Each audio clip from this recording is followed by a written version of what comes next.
সকলকে জয় যিশু। তো আমরা ঈশ্বরের বাক্যকে এইভাবে খুললে আমরা একসাথে শেয়ার করতে পারছি। আমি এত ধন্যবাদিত যে আপনাদের বলে বোঝাতে পারবো না। যে কেউ হোক না কেন, যদি ঈশ্বরের বাক্য আপনার মধ্যে প্রবেশ করে যদি রাজত্ব করে, তো তখন আপনি যীশু খ্রিস্টের সমান লোকের মতো হয়ে যান। কিন্তু আপনি নিজেকে যদি ঠিক আর ভালো মনে করেন, তো আর যারা ভাবে তারা সব কিছু করতে পারে, ঈশ্বর তাদের জন্য কিচ্ছু করতে পারে না। তো বাইবেল আমাদের এই কথাগুলো খুব সঠিকভাবে বোঝাচ্ছে। তো আজকে আমরা দ্বিতীয় রাজ্যাবলী 4 অধ্যায় 1 থেকে পড়ব। তো দয়া করে দ্বিতীয় রাজ্যাবলী 4 অধ্যায় 1 পদ খুলুন। যদি আপনি পেয়েছেন তো আমি 4 অধ্যায় 1 থেকে 7 পর্যন্ত আমি পড়ব। দ্বিতীয় রাজ্যাবলী 4 অধ্যায়তে একটা স্ত্রীর কথা বলা হচ্ছে, তার দ্বারা যে ঈশ্বরের মন আমাদের প্রতি তা আমরা পড়তে পারি।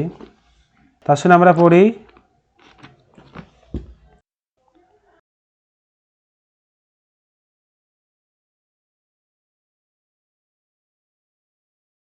একদা শিষ্য ভাবাদিগণের মধ্যে একজনের স্ত্রী ইলিশার কাছে কাঁদিয়া কহিল, আপনার দাস আমার স্বামী মরিয়াছেন। আপনি জানেন আপনার দাস সদাপ্রভু ভয় করিতেন। এখন মহাজন আমার 2টি সন্তানকে দাস করিবার জন্য লইয়া যাইতে আসিয়াছে।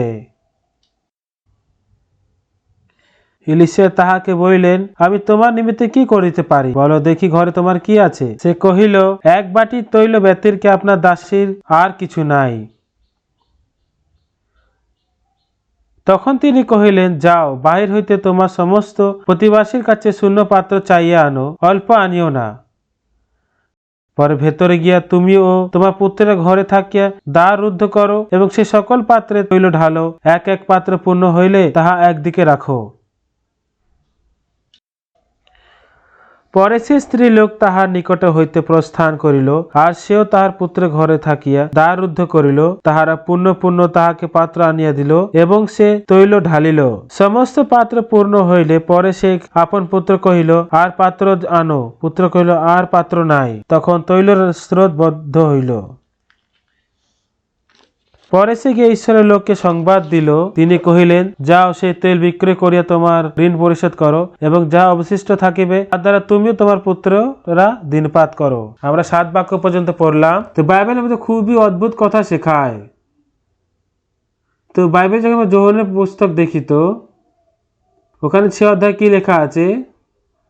যিশু পাহাড়ে গেলেন, কিন্তু যিশু কি বলিলেন?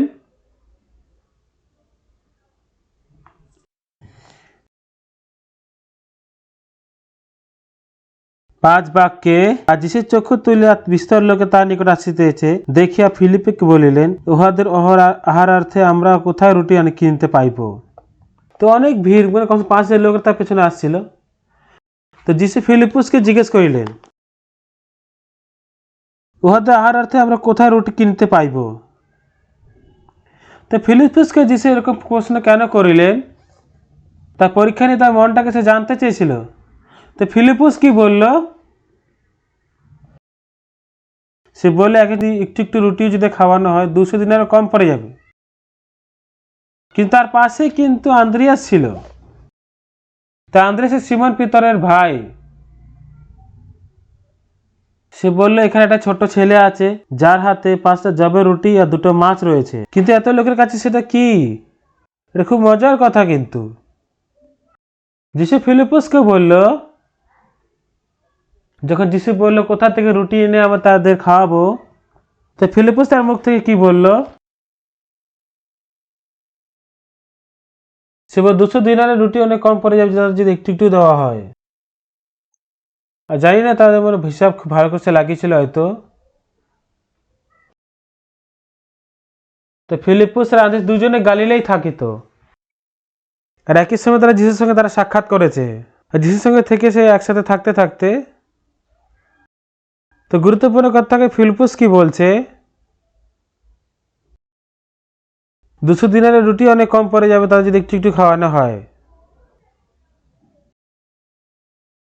এই যে বাক্য, সেটা একদম খুব মন দিয়ে দেখি। তো ফিলিপুস মুখ থেকে যে শব্দ বেরিয়েছে, শব্দের মধ্যে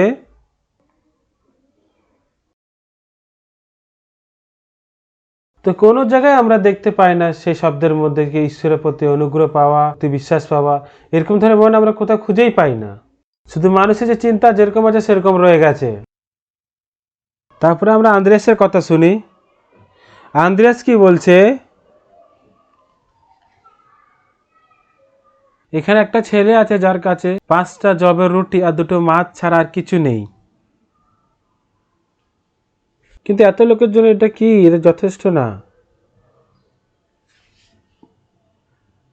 কিন্তু এত লোকের জন্য এটা যথেষ্ট না।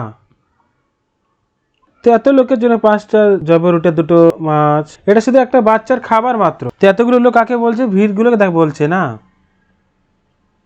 ওখানে শুধু পুরুষ 5000 ছিল। 5 জবের রুটি আর 2টো মাছ দিয়ে 5000 লোককে খাবার, এটা পুরো বেকার লাগে না শুনে। কিন্তু আন্দ্রেয়াস এই কথা কেন বলছে? আর যখন থেকে আন্দ্রেয়াস যিশুর সাক্ষাৎ করেছে, যিশুর সাথে চলতে চলতে যিশু দ্বারা অনেকগুলো চমৎকার করতে সে দেখতে পেরেছে। তো যে তার কাছে শুধু কম 5খানা রুটি 2টো মাছই আছে, এটা একটা ছোট একটা বাচ্চার জন্য টিফিন মাত্র। যিশু আপনি এখানে আছেন না, যদি আপনি এখানে থেকে আপনি যদি কাজ করেন তো তাহলে এত লোকেরা যথেষ্ট রূপে তাদের পেট ভর্তি পর্যন্ত তারা খাবার পাইতে পারে। তো যখন ফিলিপুস আন্দ্রেয়াসের কথা শোনে, সে কি ভেবেছে, হয়তো আমাদের গুরু না কত মূর্খ শিশুদের বেঁচেছে দেখো। আমাদের যদি ভালো করে হিসাব লাগালে কত ভালো হতো। এখানে 5 লোক আছে, 200 দিনারের রুটি কম হয়ে যাবে তাদের জন্য। এতগুলো খাবার দিয়ে এতজনকে খাওয়ানো পুরো কোন মানেই হয় না তার। এটা কি করে সে ভাবতে পারে? এটা পুরো বেকার কথা। এখানে আন্দ্রেয়াস ফিলিপের কথা স্পষ্ট পুরো প্রকাশ করা হয়েছে। যিশু কেন ফিলিপুসকে জিজ্ঞেস করলেন? ফিলিপুস যিশুর সঙ্গে থাকতেও সে ভালো, সে খুব ট্যালেন্টেড, ওই জন্য যিশু যে কোনো চিজকে সে স্বীকার করতে পারছিল না। সে হিসাব বলতে পারে, যিশুর উপর নির্ভর থাকা সেটা কিন্তু বলতে পারে না। কিন্তু আন্দ্রেয়াস যিশু শিষ্যই ছিল, কিন্তু সে দেখে যিশু অনেক কাজ করেছে। সে দেখলে কি করে তিনি জলকে দ্রাক্ষারস করলেন। 38 বছর সে ব্যক্তি সে তাকে সুস্থ করতে সে দেখেছে। আর সে দেখেছে অনেকবার ঈশ্বর যিশুর দ্বারা কাজ করেছে। তো ফিলিপুসের মনে তার কাছে শুধু তার চিন্তাই রয়ে গেছে। কিন্তু আন্দ্রেয়াস যিশুর পিছু এমনি এমনি চলতো না, তার চমৎকার তার কাজকে সে অনুভব করেছে। যদি সেই যিশু কাজ করে তো এই 5টা রুটির সাথে 5,000 লোক খেতে পারবে, এরকম ধরনের বিশ্বাস তার কাছে ছিল। এই জন্য সে জানতো যে ফিলিপসের মধ্যে বিশ্বাস নেই। ওই যে যিশু ফিলিপুসকে কি জিজ্ঞেস করলো, সে বললো কোথা থেকে আমরা এদের রুটি নিয়ে আসবো। কিন্তু ফিলিপুসের শব্দে আপনি দেখতে পাচ্ছেন পরমেশ্বর ঈশ্বরের কোনো কথাই বলা নেই। হতে পারে যিশু কাজ করতে অনেকবার সে দেখেছে, কিন্তু যিশুর উপরে বিশ্বাস করা সে বিশ্বাসের মন তার কাছে একদম ছিল না। তার কাছে শুধু মানবিক হিসাব শুধু ছিল। কিন্তু আন্দ্রেয়াস আলাদা ধরনের ছিল। যদি প্রভু আপনি কাজ করবেন তো এই 5000 সে জবের রুটি দ্বারা 5,000 লোক খেতে পারে। একটা বাচ্চাতে 5খানা জবের রুটি 2টো মাছই আছে, কিন্তু এত লোকের জন্য সেটা যথেষ্ট নয়। যিশু আপনার কাজ করা দরকার আছে, এদের অনেক লোকে খেতে দাও। এই জন্য যোহানা পুস্তকে সে 2টো ধরনের লোকের ভালো করে বিস্তারে বোঝানো হয়েছে।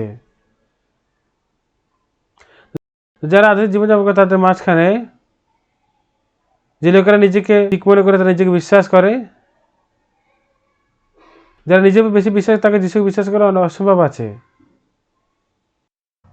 কিন্তু যারা সত্যিই যিশুকে বিশ্বাস করে সেখানে যিশু তার সমস্যা ঠিক করতে পারে, যিশু তার সাহায্য করতে পারে, যিশু তার মধ্যে কাজ করতে পারে। একবার আমি বাড়িতে ছিলাম, আমি একটা কল পেলাম। হ্যালো, পাঁচটা আমি জঞ্জু থেকে কথা বলছি। পাঁচটা কিমজন যে ভাই আছে ক্যান্সার কারণে অনেক দিন থেকে সে হাসপাতালে ভর্তি আছে। তার রোগ আরও গভীর হয়ে যাচ্ছে। ডক্টর বলছে তাদেরকে 2 দিনও বাঁচা মুশকিল আছে। তো ওই সময় সে আমাদের চার্চের একজন পাস্টার জঞ্জুতে ছিলেন। তবে তাকে কল করলাম। জংবু ইউনিভার্সিটিতে যে কিম চুহান ভাই আছে ওনার সঙ্গে দেখা করতে পারি? তো সবার সন্ধ্যাবেলা আসলো। আমি বললাম কেমন ছিল? ও বললো তার কিচ্ছু সুযোগ নেই, তারপরে কোনো আশা নেই, দেখে মনে হচ্ছে খুব তাড়াতাড়ি সে মারা যাবে। পরের দিন রোববার ছিল। পরের দিন রবিবার সভা শেষ হওয়ার পরে সন্ধ্যাবেলা খাংজুতে গিয়ে আমরা সভা করলাম। তো খাংজু যেতে গেলে জংজু পার করে যেতে হয়, ওই জন্য সে হাসপাতালে আমি যেতে চেয়েছিলাম। তো হাসপাতালে 1 ঘন্টা যথেষ্ট। তো আমার স্ত্রী আমার ছেলে মেয়ে সব আমার সাথে ছিল। আমি যে স্ত্রীকে বললাম একটু চলো, একটু 1 ঘন্টা তাড়াতাড়ি বেরোই। তো জংবু ইউনিভার্সিটি হাসপাতালে আমরা কিঞ্চুহান ব্রাদার সঙ্গে দেখা করব। তবে এই যে গাড়িতে বসে আমরা জংবু হাসপাতালে গেলাম। যে ওয়ার্ডে তিনি শুয়েছেন সেই ওয়ার্ডের দরজা খুলে আমরা গেলাম। তো ওই সেই রুমের মধ্যে অলরেডি মৃত্যু যে ছায়া তাকে অলরেডি তাদেরকে ঢেকে নিয়েছিল। তো এই ভাই শুধু তার বিজান পড়েছিল, সে মরে আছে না বেঁচে কি বোঝা যাচ্ছিল না। সে ভাইয়ের যে স্ত্রী ছিল, তোমার স্বামী মারা যাবে সেই ভেবে সে একদম মাথা নিচু করেছিল। তো যখন আমরা গেলাম আমাদের দেখতেছে তার মাথাটা সে নিচু করছিল। সে ভাইয়ের মা সে বিছানায় বসে তার চোখে জল ঝরাচ্ছিল। হয়তো তার ছেলে এখনো মারা যায়নি তবুও, কিন্তু তার স্ত্রী আর তার মায়ের মনে সে প্রথমে মারা গেছিল। তো মৃত্যুর যে পরিবেশ সেখানে ছিল সেই পরিবেশ আমার মনেও চলে আসছিল। তো তখন আমি কি ভাবলাম, যদি এখানে আমি যদি না আসি যিশু আসতো তো তাহলে কি হতো, এর বিষয়ে আমি চিন্তা করে দেখলাম। খুব মজার কথা কি,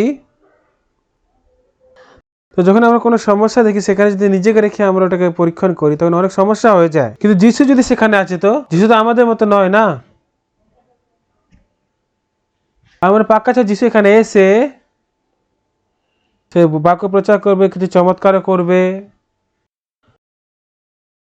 তো এখানে যে ভাইটা মরে যাচ্ছে ওকে দেখে যিশু অবহেলা করবে না, তাকে জীবিত করবেন। কিন্তু তখন আমার মনে কি মনে এলো, সেই যিশু আমার মধ্যেও আছে, এই ভাইয়ের মধ্যেও আছে, তাহলে যিশু কাজ করতে পারে। আমার মনে এটা এলো। তো আমি কথাগুলো বলে কি হয় তার মন যিশুর সাথে এক হতে পারে। তারপর চাচালাম, হে কিম চুহান ভাই, চোখ খোলো, আমাকে একটু দেখো। আমি চেঁচিয়ে উঠলাম, হ্যাঁ পাস্টার। আমি বললাম হে ভাই কিম, আমার কথা মন দিয়ে শোনো। ডক্টর বলছে 2-3 দিনও হয়তো তুমি বাঁচবে না। আর ক্যান্সারে এখন চিকিৎসা হচ্ছে, অনেক মাস চলে গেছে আর কোনো তার রেজাল্ট বেরোচ্ছে না। এখন 2-3 দিনের মধ্যে তুমি পাক্কা মারা যাবেই। কিন্তু ভাই আজকে আসার সময় আমি কি ভাবলাম, অবশ্যই এই জায়গাতেও যিশু আছে। আমার মধ্যেও যিশু আছে, তোমার মধ্যেও যিশু আছে। যদি সে যিশু কাজ করে তো তাহলে ভাই এই ক্যান্সার থেকে মারা যাওয়া কোনো সমস্যাই হবে না। যিশু তো মরা লাজারকে জীবিত করেছে। সে বলল হ্যাঁ এইভাবে। আমি একটা কথা বলি তুই শোন, বিদ্যুৎ কিন্তু বিদ্যুৎ তারের দ্বারা আসে। তার যখন জোড়া লাগায় তো নোংরা ঘর হোক পরিষ্কার ঘর হোক, ভালো সে করে ভেলা সে না করে, সে ঘরেও কোনো ঘরে সে পার্থক্য করে না। যখন সে প্রবেশ করে ওয়াশিং মেশিন চালায়, ফ্রিজ চালায়, টিভিও আমরা দেখতে পারি, লাইট অন করতে পারি, কফিও বানাতে পারি। তো তার জয়েন করাইটা হচ্ছে যথেষ্ট। তো কারেন্টের তারের দ্বারা আসে, কিন্তু যিশু সে আমাদের মনের দ্বারা সে বয়। তো আমার কথা ভালো করে শোন, যদি তোমার মন যিশু মনের সাথে এক হয় তো যেরকম তার জয়েন করার পরে যেরকম তার মধ্যে বিদ্যুৎ আসছে ঠিক এরকম ভাবেই যিশু মন তোমার মন এক হয় তো তখন যিশু তোমার মধ্যে থেকে কাজ করতে শুরু করে। তাহলে তো ক্যান্সারও কোনো সমস্যা নয়। আমি তাকে বললাম, তুমি আমার কথা বুঝতে পারছো? যে তারও যদি জয়েন করা না থাকে তাহলে কাজ কি করে হবে? কিন্তু তারটাকে জয়েন করার পর তাহলে বিদ্যুৎ, পরিষ্কার ঘর হোক, নোংরা ঘর হোক, ধনী ঘর হোক, গরিব ঘর হোক, সমস্ত ঘরে যায়। তো বিদ্যুৎ কি বলে, আমি কাজ করব, আমার সাথে বাড়ি পর্যন্ত তুমি জাস্ট তার জুড়ে দাও, তোমার বাড়িতে এসে আমি লাইট অন করবো, ওয়াশিং মেশিন চালাবো, টিভি চালাবো, সব কিছু আমি করতে পারি। যিশু কি বলেন আপনি জানেন? যদি তোমার মন আমার এক সমান হয়তো, যদি তোমার মন আমার এক সমান হয়তো তোমার মধ্যে প্রবেশ করে তো সমস্ত সমস্যাকে আমি ঠিক করতে পারি। আমি যা বলছি তুমি বুঝতে পারছো? হ্যাঁ পাস্টার।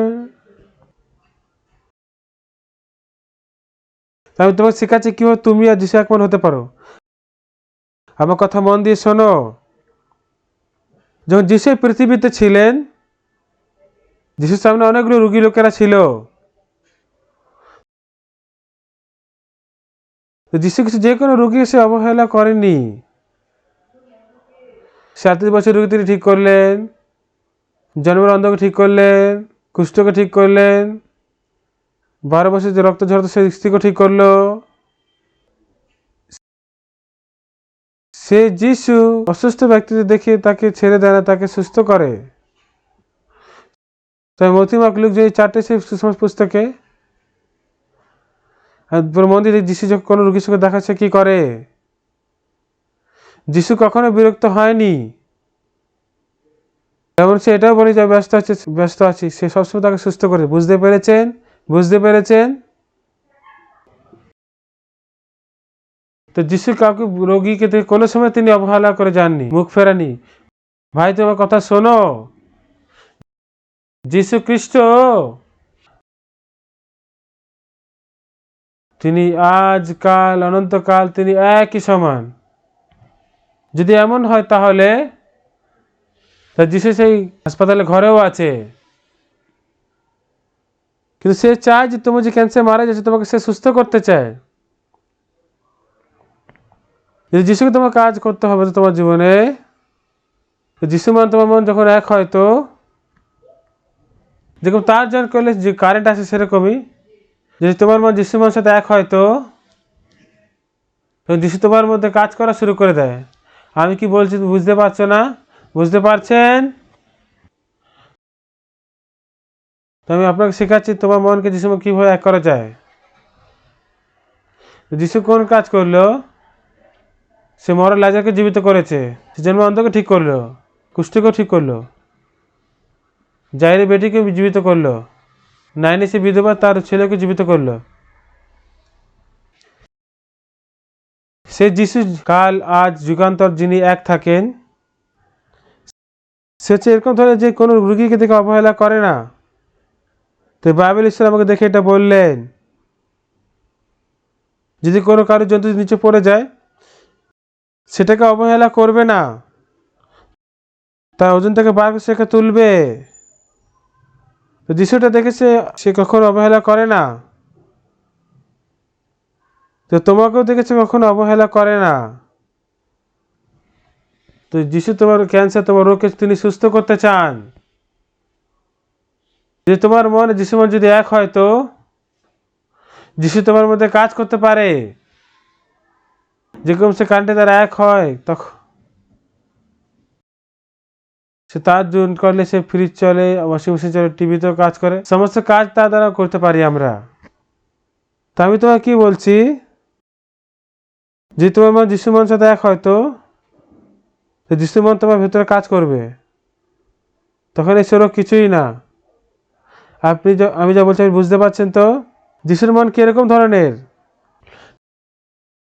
তো মথি, মার্ক, লুক, যোহন পুস্তকে বাইবেলে যে কোনো রোগী দেখে তিনি অবহেলা করেন, তাদেরকে সহযোগিতা করেছেন, তাই সুস্থ করেছেন, তাকে অনুগ্রহ দিয়েছেন। সে যিশু যদি কাল আজকাল নিরন্তর তিনি যদি এক হন তো তোমরা যে বিছানায় শুয়ে যে মারা যায় তাকে সেটা দেখে যিশু তোমাকে জীবিত করতে চাইবে, তোমাকে সুস্থ করতে চাইবে, কিন্তু এখন কেন যিশু কাজ করতে পারছে না? যিশু তোমার মন যিশুর মন আলাদা বলে সে কাজ করতে পারছে না। যদি তোমার মন যিশুর মন যদি এক হয়, তো মনের সে একটা স্রোত থাকে, মনের এক অপর প্রতি প্রবাহিত হবে, এর দ্বারা যিশুর সামর্থ্যও প্রভাবিত হবে। যখন যিশুর সামর্থ্য তোমার মধ্যে প্রবেশ করবে, তখন ক্যান্সার তোমার কাছে কোনো সমস্যা থাকবে না। আপনি বুঝতে পারছেন? তখন তোমার কাছে কি মন থাকা দরকার? দেখুন, যিশু জাইরের মেয়েকে জীবিত করলো, সে নাইনে সে বিধবা ছেলেকে জীবিত করলো, সে মরা লাজারকে সে যিশু জীবিত করলো। তো যিশু মরা লাজারকে জীবিত করেছে, তিনি এতগুলো রোগকে সুস্থ করলেন। সে আমার রোগকেও ঠিক করবে, সে আমাকে পুরো ঠিক করে দেবে। আর যিশুকে বিশ্বাস করে আমার সমস্ত রোগ ঠিক হয়ে যাবে। এই মনটি যদি তুমি রাখো, তখন এই মন যিশু মন থেকে এক হয়ে যায়। তো এই মনে কাছে তোমার যে মৃত্যুর কোনো সমস্যা থাকে না। বুঝতে পারছো? বিশ্বাস করো, যিশু তোমাকে পাক্কা সুস্থ করতে বিশ্বাস করো, তোমাকে তুমি চাঙ্গা হবে। সে বলল, হ্যাঁ পাস্টার, এই প্রার্থনা করব। আমি তার মাথায় হাত রাখলাম।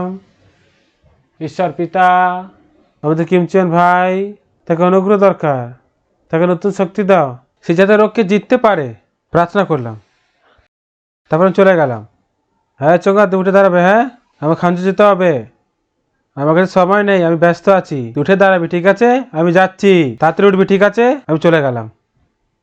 তার এক সপ্তাহ পরে সকালে ব্রেকফাস্ট করছিলাম, সে একটা ফোন এলো। হ্যালো পাস্টার, আমি কিম চৌহান বলছি।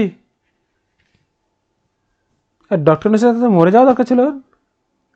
ওরা বলেছে 2-3 দিনই বাঁচবে, কিন্তু তার আওয়াজে কিন্তু শক্তি ছিল। পাস্টার, আমি কিম চৌহান, তুই ভালো আছো? হ্যাঁ। এখন কেমন আছো? কালকে আমার চেক আপ হয়েছে, আমার শরীর কোথাতেও কোনো রোগ নেই, সেরকম বলল। ক্যান্সার একটারও সেল নেই। আজ সকালে আমি হাসপাতাল থেকে যাচ্ছি, ওই জন্য তোমাকে ফোন করলাম। হালেলুয়া, প্রভু স্তুতি করি আমরা, প্রভুর জন্য জীবিত থাকবে। এরকম করে আমাদের কথা শেষ হয়ে গেল। পরে রবিবারে কিম চৌহান ভাই আমাদের চার্চে এলো। আর বাক্য প্রচার করার আগে চৌহান ভাইকে আমি ডাকলাম, আগে এসে তাকে সাক্ষ্য দিতে বললাম। সে ভাইটা এসে গত সপ্তাহে ঈশ্বর কীভাবে কাজ করেছে, ডক্টর তাকে অনেক মাস ধরে চিকিৎসা করছিল, তার রোগের কারণে সে মারাই যাচ্ছিল। ডক্টর বলছে বেশি করে 2 থেকে 3 দিনই সে বাঁচবে, কিন্তু আমি সেই বাক্যে বিশ্বাস করলাম। বাইবেলে যিশু রোগীদেরকে কখনো অবহেলা করেননি, তাদেরকে সুস্থ করেছেন। আজকে যদি সেই যিশু যদি সেরকমই থাকে, তাহলে সে আমাকেও সুস্থ করবে। তা যিশু আমার সঙ্গে এখানে আছে, আমি তাকে দেখতে পারি না, তাকে ছুঁতে পারি না, কিন্তু সে জীবিত আছে, সে আমাকে সুস্থ করবে। সে কথা সে বিশ্বাস করলো, আর তার রোগ খুব তাড়াতাড়ি সুস্থ হয়ে গেল। ডক্টর আশ্চর্য হয়ে গেলেন। আর যিশুর নামে এরকম কাজ আমি অনেকবার সে অনুভব করেছি। পুরো রাত কথা বলেও, অনেক দিন কথা বলার পরেও সমস্ত কথাই বলতে পারবো, এতগুলো কথা আছে। এত যিশু আমাদের মধ্যে থেকে কাজ করতে আমি দেখেছি। কিছু আমাদের সঙ্গে বলেও খেলতে লাগলো, আমাদের চার্চে সে টেস্টিমনিও দিল।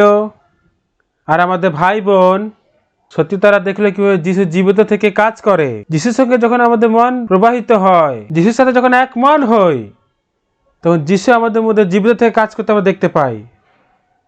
এই কথা সত্যি মনটা খুব স্পর্শ করার মতো ছিল। যিশুতে আমি অনেক অনুগ্রহকে আমি অনুভব করেছি। 1965 সালে আমি আর্মিতে গেলাম। সেখানে গিয়ে একদিন রাতে আমি শুলাম। তো সেনা থেকে আমরা সবার প্রথমে আমাদের কাপড় খুলে দিই আমরা, আর যত কাপড় আমরা সৈন্য থেকে পাই। যখন আমি এখানে গেছি তখন ঠান্ডার ওয়েদার ছিল, ওই জন্য আমাদের জন্য জ্যাকেট ছিল, আমাদের কাছে গ্লাভস ছিল, আর সব কিছু আলাদা আলাদা জিনিস ছিল। তো সেদিনকে আমি অনেক কিছু পেয়েছিলাম। আর সেনাতে সেগুলোকে রাখার কোনো জায়গা থাকে, সবার ওপরে গ্লাভস রাখা হয়, তারপরে হেলমেট রাখা হয়, তারপরে সে পাট্টা রাখা হয়। তো এরকমভাবে রেখে আমরা ঘুমাতাম। তো সকালে যখন ঘুম থেকে উঠলাম, কেউ আমার গ্লাভস চুরি করে নিয়েছিল। তখন সেনাতে তখন অনেক মারপিট হতো, মানে যদি সিনিয়ররা দেখে যে আমার কাছে গ্লাভস নেই, তাহলে সে জিজ্ঞেস করো তুই কোথায় বিক্রি করে দিয়েছো। আমি অনেক ভয় পেয়ে গেলাম, ওই জন্য আমি কিছু করতে পারছিলাম না। এই তো সেনা, তাও আজকে রাত্রে গ্লাভস চুরি করতে হবে।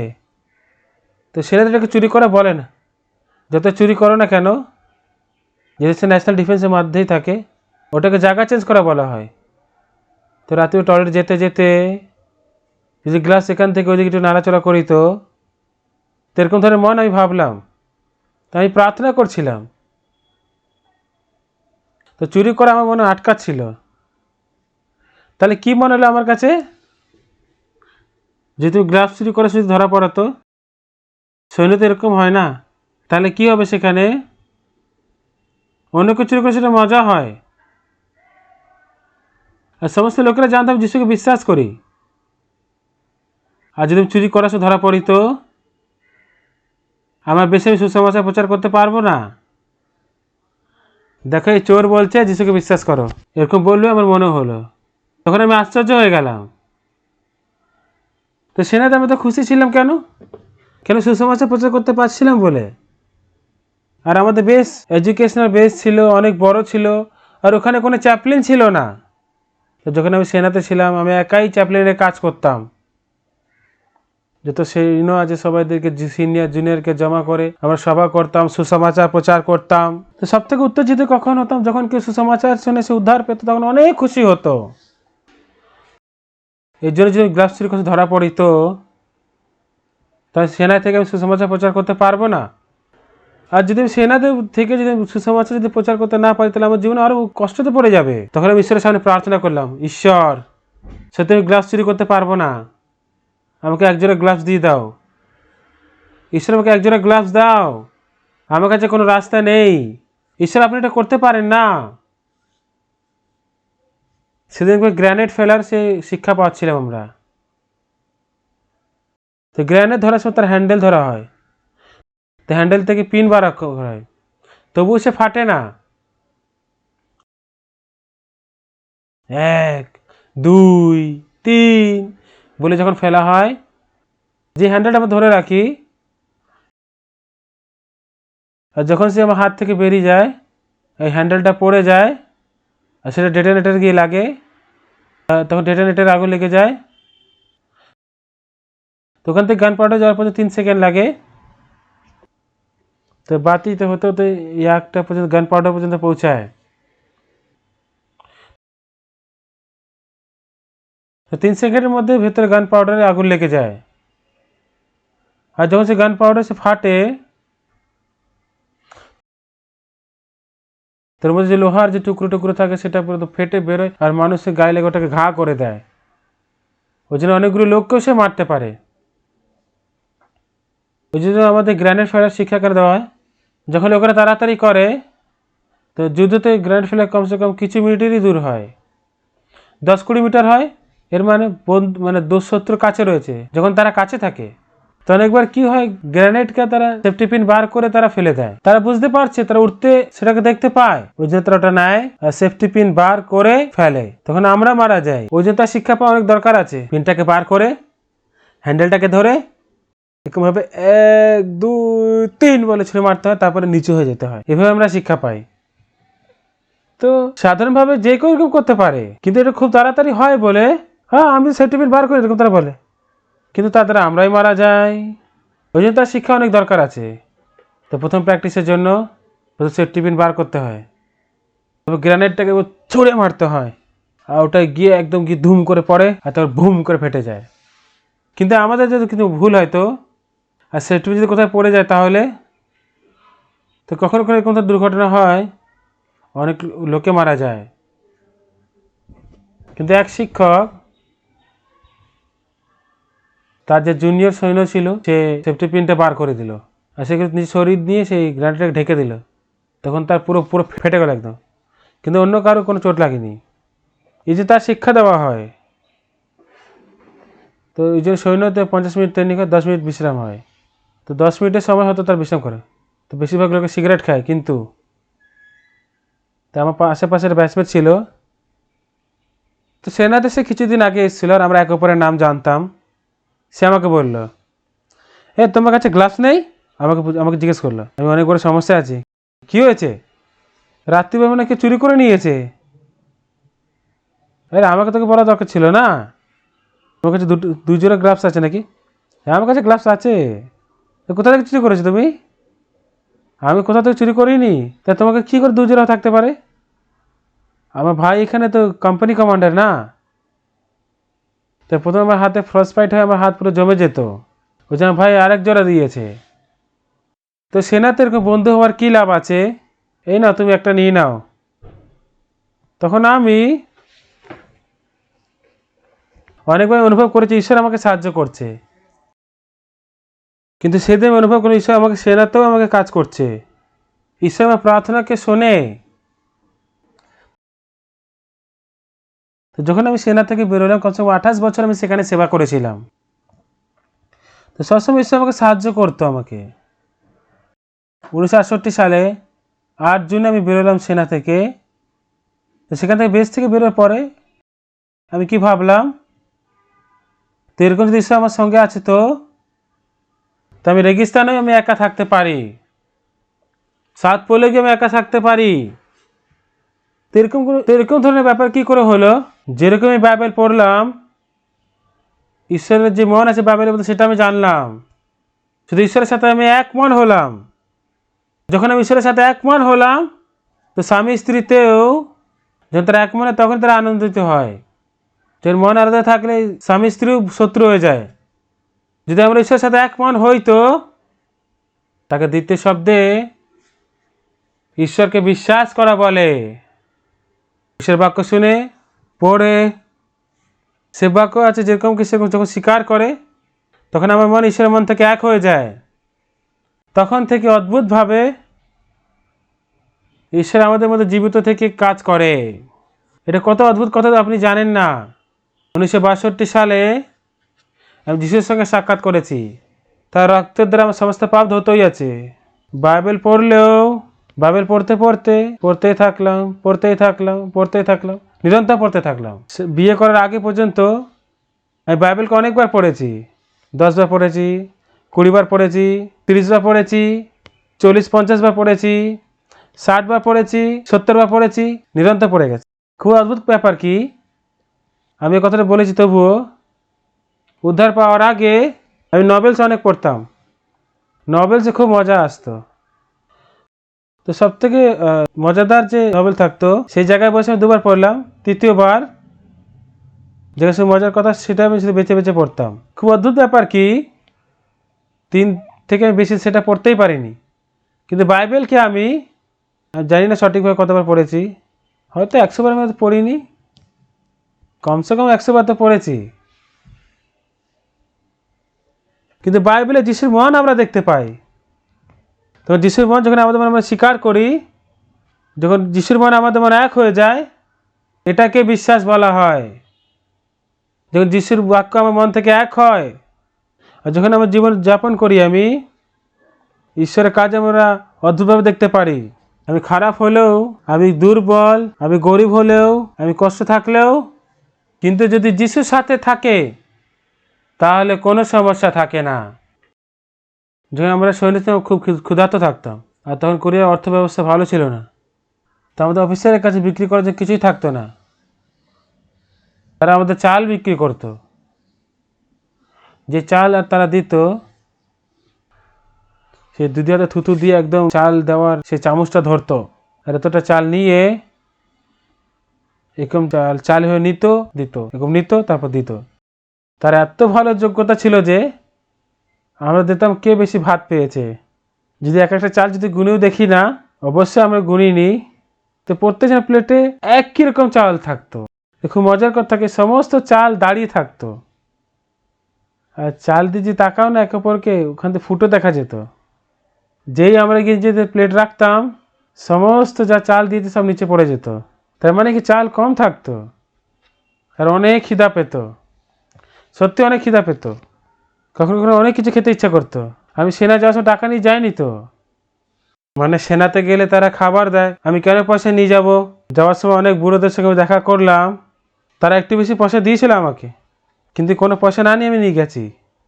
অনেক রাইস কেক খেতে ইচ্ছে করছিল, এরকম ধরনের কথা আমি তো বলতে পারবো না। তো সেনা থেকে খুব স্পষ্টভাবে দেখলাম যে ঈশ্বর আমাদের মধ্যে থেকে কাজ করছিল। ঈশ্বর সেনাতে আমাকে অনেক কিছু শিখিয়েছে। তো সেনা থেকে বেরিয়ে যখন আমি সে ফাটকের বাইরে যাচ্ছিলাম, আর যদি ঈশ্বর আমার সাথে এরকম আছে, তাহলে তো রেগিস্তানে গিয়েও আমি থাকতে পারি, দক্ষিণ পোলেও গিয়ে আমি থাকতে পারি। এরকম ধরে আমার মনে আসতে লাগলো। সত্যি সেনার মধ্যে সমস্ত কথা বলতে পারবো না, সারা রাত বললেও শেষ হবে না। সত্যি ঈশ্বর আমার মধ্যে জীবিত থেকে কাজ করে, এটা অনেক ধন্যবাদিত কথা। কি করে ঈশ্বর আমাদের মধ্যে থাকতে পারে? বাইবেলের 66খানা বই ঈশ্বরের বাক্য। তো বাইবেলে যে যিশু আছে তাকে আমি বিশ্বাস করি, তাকে বিশ্বাস করে যিশুর যে মন, সে মন আমার মধ্যে প্রবেশ করে, তখন আমিও যিশু এক মন হয়ে যাই। আমার সমস্ত সমস্যা যিশুর সমস্যা হয়ে যায়। 1962 সালে অক্টোবর মাসে 7 তারিখ, সেদিন যিশুর রক্ত দ্বারা পাপের ক্ষমা পেয়েছি। আমি তো চার্চে যেতাম আর নিজেকে পাপী মনে করতাম, নিজেকে পাপী বলেছি, পাপের ক্ষমা চাইতাম, প্রার্থনা করতাম, কাঁদতাম, সব এরকমই করতাম। কিন্তু যখন বাইবেলকে আমি পড়লাম, বাইবেলে অদ্ভুত কথা কি লেখা আছে, আমাকে ধার্মিক বলা হয়েছে।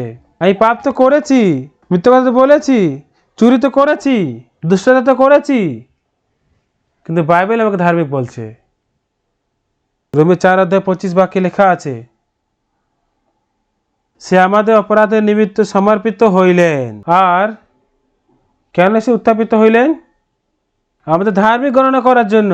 হ্যাঁ, তুই ধার্মিক, তোর মধ্যে পাপ নেই, তোকে শুদ্ধ করা হয়েছে, এই কথা বলে যে তিনি জীবিত হয়েছেন।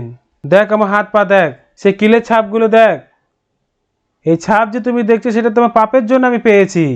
এই দেখো সে কাটার মুকুটের ছাপ, তোমার সমস্ত ব্যথার জন্য আমি সে মুকুটটা পড়েছি। এই দেখো বর্ষার ছাপ আমার বুকে, দেখো তোমার পাপ নিয়ে আমি ভালা দিয়ে মারা গেছি, আমাকে করাঘাত করা হয়েছে, আমাকে কিল দিয়ে মারা হলো, আমাকে বর্ষা দিয়ে মারা হলো, এই সমস্ত কিছু আমি তোমার পাপের জন্য সহ্য করেছি। এই কথায় বিশ্বাস করতে হবে। অনেক লোকেরা বলে আমি পাপী, এর মানেটা কি? যীশু খ্রিস্ট আমার পাপের ক্রুশে মরেছেন, কিন্তু পাপ ধুতে আপনি পারেননি, এর মানে যীশু ক্রুশ সফল হয়নি, সেটাই তারা বলছে। যীশু কত রেগে যাবে। আমি কথায় বিশ্বাস করলাম। রোমে 3:23 কেন সকালে পাপ করেছে ঈশ্বরের গৌরবহীন হয়ে আছে, কালকে আমি বলেছি। কিন্তু খুব অদ্ভুত ব্যাপার কি, 23 বাক্য বেশিরভাগই লোকেরা জানে, কিন্তু 24 বাক্য জানে এরকম কেউ নেই। আসলে 23 পদের পরে 24 পদ আসে। 24 পদে কি লেখা আছে? কিন্তু তার অনুগ্রহ দ্বারা। 23 বাক্যতে যিশু নেই, আমরা আছি আর পাপ আছে। আমরা পাপী ছিলাম, আমরা পাপ করেছি। 24 বাক্যতে পাপী ছিলাম, কিন্তু যিশুর সাথে আছে। সে অনুগ্রহ দ্বারা যারা যীশু খ্রিস্টতে আছে। এই প্রাপ্য মুক্তি মানে কোনো অন্য কথা বলা হয়নি এখানে। আমাদের পাপ ধুয়ে তিনি আমাদের মুক্তি দিয়ে দিয়েছেন, এই জন্য ঈশ্বরের অনুগ্রহ দ্বারা, বিনামূল্যে। আমরা কিচ্ছু করিনি, আমার কিছু করার দ্বারা নয়, যেহেতু যিশু আমাদের মুক্তি দিয়েছে বলে, তিনি আমাদের পাপ ধুয়ে দিয়েছেন বলে, আমাদের পাপে তিনি দণ্ড সহ্য করেছেন বলে, বিনামূল্যে ধার্মিক গণিত হইয়াছে। আমরা পাপী আর নয়, এরকম ভাবে আমাদের তৈরি করা হয়েছে। খুব অদ্ভুত ব্যাপার না এটা? এই কথায় বিশ্বাস করতে হবে। কিন্তু আজকে অনেক যারা চর্চে যায় সে লোকেরা যিশুকে নিজে আমার পাপের জন্য ক্রুশে প্রাণ দিয়েছে বলেও তারা নিজেকে পাপী বলে। এরা হচ্ছে ক্রুশের শত্রু। যদি আমরা পাপী হই তাহলে এর মানে হচ্ছে যীশু খ্রিস্ট ক্রুশের মধ্যে আমার পাপ ধোয়াতে সফল হয়নি। এর থেকে বড় অপমানের কথা কি হতে পারে যিশুর প্রতি? না, আমাদের শুদ্ধ করা হয়েছে। আমি এই কাজ করিনি, আমি নিজেকে শুদ্ধ করতে পারি না, আমি নিজে করতে পারবো না। যিশু করেছে পূর্ণরূপে, শুদ্ধ রূপে, পবিত্র রূপে, এরকম তিনি করেছেন। এরকম বাক্য অনেক আছে বাইবেলের মধ্যে। প্রথম কোরিন্থী 6 অধ্যায় যখন আমরা দেখি 10 বাক্যে এরকম বাক্য আছে, যারা ব্যভিচারী কি, প্রতিমা পূজক কি, পারদারী কি, স্ত্রীবতাচারী কি, পুঙ্গামী কি, চোর কি, লোভী কি, মাতাল কি, কটুভাষী কি, পরধন করে, তাহারা ঈশ্বরের রাজ্যে অধিকার পাইবে না। এরকম পাপ করে স্বর্গের রাজ্যে যেতে পারবে, এরকম বলা হয়েছে। কিন্তু শুধু 10 বাক্য পড়া উচিত নয়, 11 পদও পড়তে হবে। শুধু রোমীয় 3:23 পদে দেখতে হবে না, 24ও দেখতে হবে। 11 বাক্যে, আর তোমরা কেউ কেউ সেই প্রকার লোক ছিলে, আপনারা চুরি করার ব্যক্তি ছিল, মিথ্যা কথা বলেছিলেন, হয়তো পাপ করে সেরকম লোক ছিলেন, অন্যদের ঘৃণা করার মতো লোক ছিলেন, ঠিক। আর তোমরা কেউ কেউ এই প্রকারের লোক ছিলে, কিন্তু তো প্রভু যীশু খ্রিস্টের নামে ও আমাদের ঈশ্বরের আত্মায় আপনাদের ধৌত করিয়াছে, পবিত্রকৃত হইয়াছে, ধার্মিক করিতে হইয়াছে। তো ইংলিশ বাইবেলে বাট বলা হয়েছে। এবারে আমরা পাপ করলাম কিন্তু ধৌত হইয়াছি, আমরা পাপ করলাম কিন্তু তোমাকে পবিত্রকৃত করা হয়েছে। পাপ করেছে কিন্তু তোমাকে ধার্মিক করিতে হইয়াছ যিশুর নামে, ঈশ্বরের আত্মার দ্বারা। আমেন। এটাকে স্বীকার করা হচ্ছে যিশুকে বিশ্বাস করা। যিশু ক্রুশে মরার পরে যদি আপনি পাপী রয়ে গেছেন, তবু যদি পাপী রয়ে গেছেন, তো তাহলে সে কেন আমাদের জন্য ক্রুশে প্রাণ দেবে? এবারে যিশু কিছু ক্রুশে মারা গেছে মানে ব্যর্থ মারা গেছে, তাহলে এর থেকে বড় যিশুকে অপমান করার মতো কোনো বড় কথা নয়। না ভাই বোনেরা, যিশু ক্রুশে ওঠানো হলো তাকে, তিনি আমাদের সমস্ত পাপ ধুয়ে দিয়েছেন। Amen, hallelujah. বাইবেল এরকম বলছে। আমরা এরকম পাপ করেছি কিন্তু কিন্তু তুমি ধৌত করা হইয়াছে। তুমি এরকম পাপ করেছ কিন্তু পবিত্রকৃত হইয়াছ। তুমি পাপ করেছ কিন্তু তুমি ধার্মিক গঠিত হইয়াছ, পবিত্র করা হইয়াছে তোমাকে। যীশু খ্রিস্ট একদম বলছে, যিশায়া 53 অধ্যায়, যিশাইয়া ভবিষ্যৎ বক্তা, যিশু আসা 700 বছর আগে যিশু আসা সে ভবিষ্যবাণী করলেন। ওখানে কি বলেছেন? কিন্তু তিনি আমাদের অভাগ নিমিত্তে বিদ্ধ, আমাদের অপরাধের নিমিত্তে চূর্ণ হইলেন, আর আমাদের শান্তিজনক শাস্তি তার উপর পড়ছিল। এটা যে আসবে সে যিশুর বিষয় বলা হয়েছে। আমাদের শান্তিজনক তাহার উপরে বর্তিল, এবং তাহার ক্ষত সকল দ্বারা আমাদের আরোগ্য হইল। আমরা সকলে মেজগণে ন্যায় ভ্রান্ত হইয়াছি, প্রত্যেকে আপন আপন পথের দিকে ফিরিয়াছি, আর সদাপ্রভু আমাদের সকলকার অপরাধ তাহার উপরে বর্তাইয়াছে। যীশু খ্রিস্ট সমস্ত মানুষের পাপ তুলে নিয়েছেন আর ক্রুশে মারা গেলেন। তিনি আমাদের সমস্ত পাপকে শুদ্ধ রীতিভাবে ধুয়ে দিয়েছেন। এই কথায় বিশ্বাস করুন। আজকে আমরা দ্বিতীয় রাজাবলী 4 অধ্যায় যে পড়েছি, এখানে ভাববাদীর সে শিষ্যর একটা স্ত্রীর কথা বলা হচ্ছে। আমাদের চার্চেও একটা মিশনারি স্কুল আছে, তো এতে কি অনেক বয়সে স্বামী স্ত্রী এসে শিক্ষা পায়। তো এখানে যে ভাববাদী যে শিষ্যর যে স্ত্রী যে আছে এখানে, তার কাছে ঈশ্বরের প্রতি কোনো বিশ্বাস ছিল না, তার কাছে শুধু নিজের চিন্তা ছিল। তো নিজের স্বামীর সঙ্গে বিয়ে করার পর তার 2টো ছেলে হলো। তো এই স্বামী সে ঈশ্বরের জন্য তার জীবন কাটাতে চেয়েছিল। তখন সে মিশনারি স্কুলের জন্য এক জায়গায় গেল, ওখানে পুরো পরিবার একসাথে গেল, তারা শিক্ষা পাচ্ছিল। তখন স্ত্রী তো 2টো ছেলে তার সঙ্গে একসাথে ছিল, তারা শিক্ষা পাচ্ছিল। কিন্তু এই যে স্বামী, সে অনেক খুশিতে যিশু আমার সাথে আছে এই বিশ্বাস করে সে জীবন কাটাচ্ছে। কিন্তু স্ত্রীর কাছে ঈশ্বরের প্রতি বিশ্বাস ছিলই না। কেন এত প্রার্থনা করে? সত্যি বিশ্বাস ছিল তার কাছে, সত্যি ঈশ্বর, সে কিচ্ছু করতে পারছিল না। যখন স্বামী প্রার্থনা করতো, সে শুয়ে শুয়ে ঘুমাতো, যখন সে বাইবেল পড়তো, তার বাইবেলের কোনো ইন্টারেস্ট ছিল না, শুধু খাওয়া দাওয়াতে তার ইন্টারেস্ট ছিল। সে তার স্বামী পেছে পেছে সে মিশন স্কুলে তো চলে এসেছিল, কিন্তু খুব তাড়াতাড়ি সে বাইরে গিয়ে পয়সা আয় করতে চেয়েছিল। কিন্তু কি হয়েছে আপনি জানেন? জানি না কোনো রোগ বা কোনো কারণে তার স্বামী একদিন মারা গেল। এই জন্য তার স্ত্রী সে সেখানে থাকতেই পারেনি। তা আমার চেনাশোনা ব্যক্তি এরকম ছিলেন। তো আফ্রিকার ঘানা আমাদের একটা মিশনারি আছে।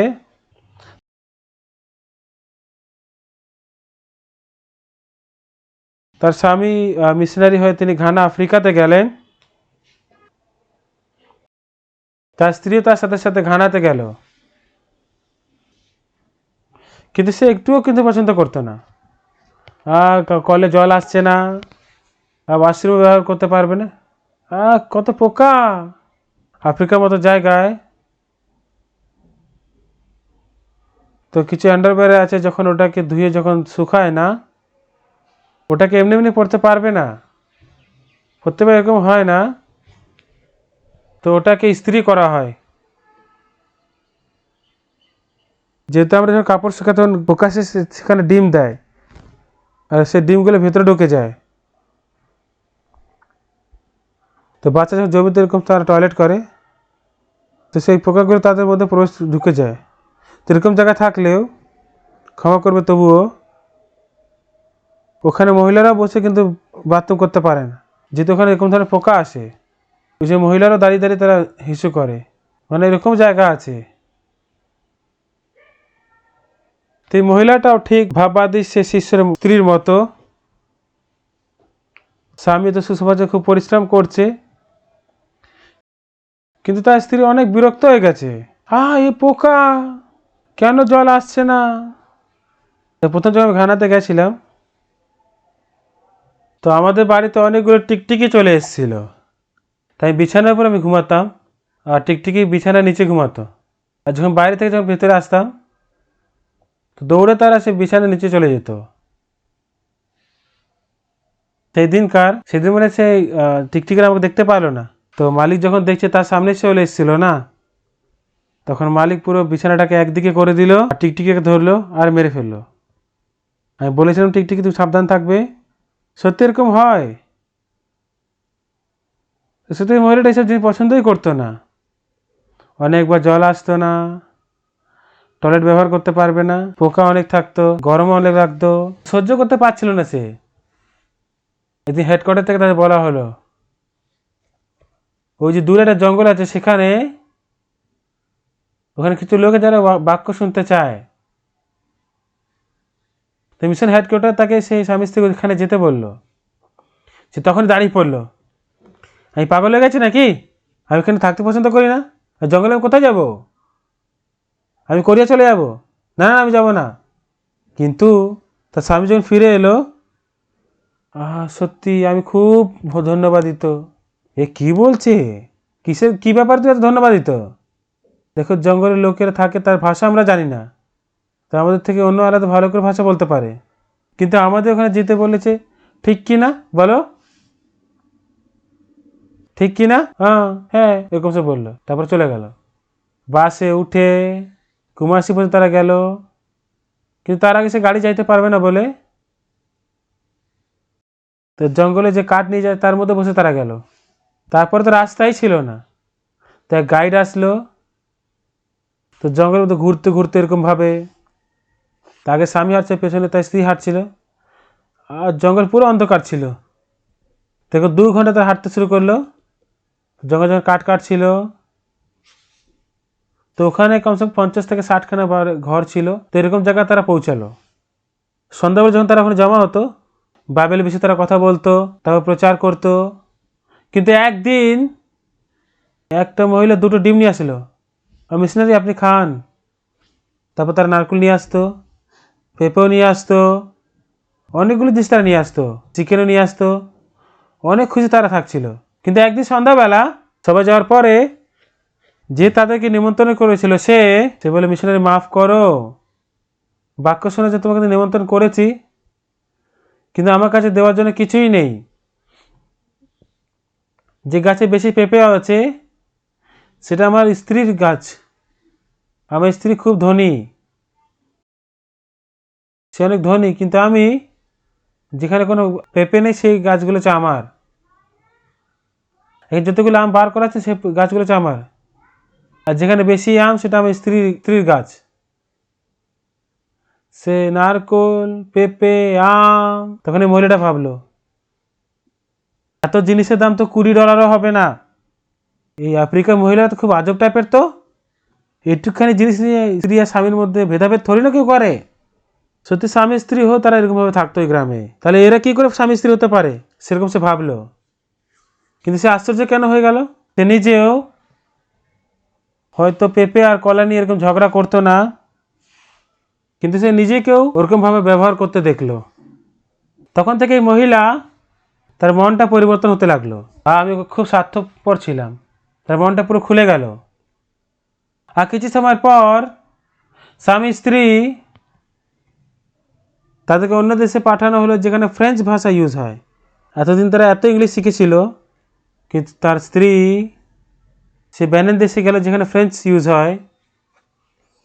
তখন তাদের মনে অনেক পরিবর্তন হয়ে গেছিলো। বড় ব্যাগের মধ্যে একটা ইংলিশ বাইবেল নিয়ে French Bible, English dictionary, French dictionary ব্যাগের মধ্যে রেখে প্রত্যেক বাড়িতে যেত। যাকে ইংলিশ জানতো তারা ইংলিশে কথা বলতো, তো ভালো করে না শুনতে পেলে ফ্রেঞ্চ ভাষায় তারা প্রচার করতো। সে অনেক খুশিতে থাকছিল। সে এরকম করতে করতে তার ম্যালেরিয়া হয়ে গেল, আর খুব দুঃখের কথা সে দুনিয়া ছেড়ে চলে গেল। তা আমরা তার দাহ সংস্কারের বিধিগুলো পুরো করলাম। দেদক রিট্রিট সেন্টারে যে পেছনে যে জায়গা আছে সেখানে আমরা তাকে কবর দিয়েছি। সে মিশনারি স্ত্রীর নাম খনিয়ং। তারপর সেই বেনিন যেখানে সে কাজ করছিল ওখানে আমরা মিশন সেন্টারও বানিয়েছি। সরকার আমাদের জমিও দিয়েছে, ওখানে ফুটবল গ্রাউন্ড, বাস্কেটবল গ্রাউন্ড আমরা বানাতে পারি। হাসপাতালও এখন বানাচ্ছি। অদ্ভুতভাবে কাজ হচ্ছে। এটা ঠিক এরকমই আছে, আমরা যা ভাবি তার ঠিক উল্টো হয়। এই যে ভাববাদী যে স্ত্রী আছে তাই স্বামীর সাথে নিজেকে ভিখারি মনে করতো, সে মানবিকভাবেই শুধু ভাবলো, ঈশ্বরকে সে জানতো না। তো বিশ্বাসের দুনিয়া তার সাথে মেল খাচ্ছিল না। তার স্বামী ছিল তবুও ওই জন্য সে কিছু করতে পারছিল না। একদিন তার স্বামী মারা গেল। সে ভাবলো আমাকে জায়গাটা ছেড়ে যাওয়া দরকার আছে। সে অন্য লোকদিকে বলল, ক্ষমা করবেন, আমার কাছে বিশ্বাস নেই, আমি এখান থেকে চলে যেতে চাই। হ্যাঁ ক্ষমা করুন, আমার খারাপ লাগছে। কিন্তু সে চলে গেল। সে অনেক পরিশ্রম করে পয়সা আয় করে তার দুটো ছেলেকে ভালো করে মানুষ করার চেষ্টা করলো। আর সে কি করলো, সে ধারে টাকা নিল আর ব্যবসা করলো। কিছুই ভালো করে হয়নি, সমস্ত পয়সা হারিয়ে ফেললো। তারপর আবার টাকা ধার নিল, তার ধার বাড়তেই থাকলো, তার ব্যবসা চলছিল না। তার ধার যে শোধ করবে তার কোনো উপায় ছিল না। যারা ধার দিয়েছিল তারা বারে বার তাদের টাকা নেওয়ার জন্য আসো, কিছু পাওয়ার কোনো উপায় ছিল না। তো ম্যাডাম আপনি কবে টাকা দেবেন, 1 মাস দাঁড়ান না।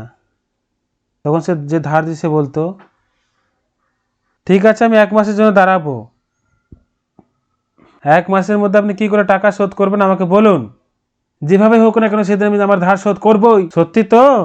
তাহলে ঠিক আছে, 1 মাস আমি দাঁড়াচ্ছি। যদি 1 মাস থেমে যদি তুমি টাকা না দাও তো আপনার দুটো ছেলেকে চাকর হিসাবে আমি বিক্রি করে দেব, আর এইভাবে আমার ধার শোধ করবো আমি। সে অনেক অবাক হয়ে গেল। তার কাছে দুটো ছেলেই ছিল, কিন্তু দুটো ছেলেকে চাকর হিসাবে বিক্রি করে দেবে, তার মনে অনেক ব্যথা হচ্ছিল। তার মরা সে স্বামীর উপরে সে অভিযোগ করছিল। সে রাস্তা খুঁজে কোনো রাস্তা ছিল না, তার কাছে কোনো উপায় ছিল না। সে এখন সে কিছু করতেই পারছিল না। দিন প্রতিদিন কাছে আসছিল দুটো ছেলেকে ধরে তাদের চাকর হিসেবে বিক্রি করে দেবে, আর সে তাদের সাথে দেখা করতে পারবে না। কোথায় বিক্রি করে সেটাও সে জানে না। সে চিন্তা করলো, তার মরা স্বামীর প্রতি সে অভিযোগও করলো, যে বাবাকে সে অভিযোগ করলো, তার কাছে কোনো রাস্তা ছিল না। ঈশ্বর সে মহিলাকে বিশ্বাস দিতে চেয়েছিল, এই জন্য তার জীবনে বিপদ দিয়েছে। তার স্বামীও মারা গেল। যে শুরু থেকে সে যদি বিশ্বাস রাখতো তো তার স্বামী না মরে তো চলে যেত না। ঈশ্বর সেই স্ত্রীকে ভালোবাসতেন, আর তাকে বিশ্বাস দেওয়ার জন্য তার স্বামী মারা গেল। এই জন্য সে বিশ্বাস করেছে এরকম বলেও কিন্তু কিছু নেই। সে ব্যবসা করলো, সে কাজ করলো, কিন্তু সে ধারের মধ্যে পড়ে গেল। আর দুটো ছেলেকে চাকরি হিসেবে তারা বিক্রি করতে বলে দিয়েছে। এই মহিলাটা, তার কাছে অন্য কোনো পথ ছিল না। প্রথম যে কথাটা অনেক হালকা মনে করতো, সে ঈশ্বর দাসকে খুঁজতে খুঁজতে সে গেল। তো ঈশ্বর সে মহিলার মনকে বিপদের মধ্যে রাখলো। সে চেয়েছিল যাতে সে ঈশ্বরের দিকে বিশ্বাস করুক।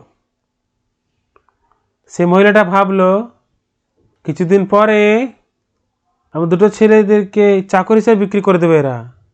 সে অনেক উদাস হয়ে গেল। সে কাঁদছিল, তারপর চিন্তা করছিল। বাচ্চা তো ছোট, তারা কিছু জানতো না, আর তার কাছে কোনো পথও ছিল না। তখন সে ঈশ্বরের দাসের কাছে গেল, যাকে তার স্বামী বিশ্বাস করত। সে ঈশ্বরের ভাববাদে এলিসার সঙ্গে তিনি দেখা করলেন। এলিসা বলল, আমি তোমার জন্য কি সাহায্য করতে পারি? তুমি আমাকে বলো তোমার বাড়িতে কি আছে?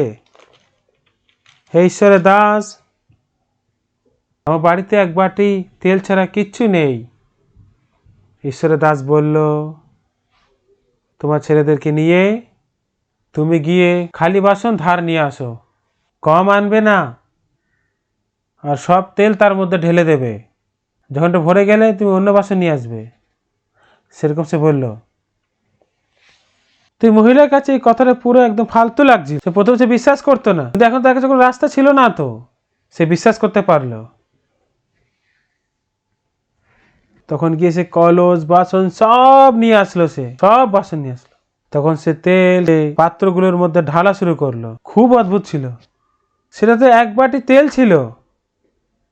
সে তেল তো একটুখানি নিচু পর্যন্ত থাকবে না, কিন্তু নিরন্তর ওখান থেকে তেল পড়ে যাচ্ছে। মা দেখো দেখো দেখো, নিরন্তর তেল আসছে, দেখো তেল আসছে। এই মহিলার মন খুব স্পর্শ করলো এতে। সত্যি আমি এরকম ঈশ্বরকে বিশ্বাস করিনি, আমি নিজেকে বিশ্বাস করলাম। সেই মহিলা অনেক কৃতজ্ঞ হলো। ঈশ্বর, আপনি আমাকে এরকম বিশ্বাস শিখাতে চেয়েছিলেন, আমি বিশ্বাসী জীবন কাটাতে পারছিলাম না বলে আমার স্বামীকে তুমি মরতে দিলে, আমাকে ধারের মধ্যে রাখলে, আমার কাছে কোনো পথ ছিল না, আর আপনার সামনে আপনি আসতে দিলেন। ঈশ্বর, আপনি এরকম করেছেন। মা দেখো নিরন্তর তেল পড়ছে, 3টে হাঁড়ি ভর্তি হয়ে গেছে। হ্যাঁ হ্যাঁ ঠিক, এই জন্য তোমার বাবা ঈশ্বরকে বিশ্বাস করতো। ঈশ্বর এরকম ভাবে কাজ করে। তার মন খুব স্পর্শ করলো। সমস্ত বাসন যা ছিল সব ভর্তি হয়ে গেল, পুরো বাড়ি তেলের গন্ধে ভর্তি হয়ে গেল। আবার বাসন নিয়ে আসো মা, এটা শেষ বাসন। তারা সমস্ত তেল ঢেলে দিল। আর বাসন নেই না মা, সমস্ত বাসন ভর্তি হয়ে গেছে। তারপরে তেল থেমে গেল। সে গিয়ে ঈশ্বরের দাসকে বলল। ঈশ্বরের দাস বললেন, যাও এই তেলগুলো বিক্রি করে তোমার ধার শোধ করে নাও, আর যা বাঁচে তুমিও তোমার পরিবার দিনপাত করো। ঈশ্বর অনুগ্রহ দ্বারা সে সমস্ত তার ধার শোধ করলো। আমরা সেই স্ত্রীর সমান, ঈশ্বরকে বিশ্বাস করি, সমস্যার সামনা করে এরকম করলেও ঈশ্বর আমরা বিশ্বাস করতে পারি। আর ঈশ্বর কাজ করে বলে সে ধারও শোধ করতে পারলো, আর তেলও ভর্তি হয়ে গেল। তারপর ঈশ্বরে বিশ্বাস করে ঈশ্বরকে অসম্ভবে কাজ করতে আমি অনেকবার অনুভব করেছি। আপনারা সবাই ঈশ্বরকে বিশ্বাস করেন, এটা আশা করি। ঈশ্বর হচ্ছে সর্বশক্তিমান, সে আমাদের পাপ ধুয়ে দিয়েছে, তিনি আমার সমস্ত সমস্যাকে ঠিক করেন। সত্যময় ঈশ্বর আছে, সেই ঈশ্বর যদি আপনি বিশ্বাস করেন, তো ঈশ্বর আপনার সাথে থেকে সে যে কোনো সমস্যা থাকুক না কেন, সে আপনাকে অনুগ্রহ দেবে। এরকম ঈশ্বরকে আমি বিশ্বাস করেছি, আমি অনেক অনুগ্রহ পেয়েছি। আমি চাই যে আপনারা সবাই আশীর্বাদ পান। আসুন না প্রার্থনা করি। পবিত্র ঈশ্বর পিতা, ধন্যবাদ দিই। ঈশ্বর, আপনি ভাববাদী সে শিষ্যর স্ত্রীকে আপনি আশীর্বাদ দিতে চেয়েছিলেন, ওই যে তার স্বামীকে মরতে দিলেন। যদি শুরু থেকে সে বিশ্বাস করতো, তো তাহলে তার স্বামী মরতো না। কিন্তু স্বামী মৃত্যুর পর যখন সে বিপদে পড়লো, তার কাছে কোনো পথ ছিল না, ওই জন্য ঈশ্বরকে বিশ্বাস করলো। ঈশ্বর, আপনি সমস্ত সমস্যাটাকে ঠিক করলেন আর তাকে আশীর্বাদের জীবন দিলেন।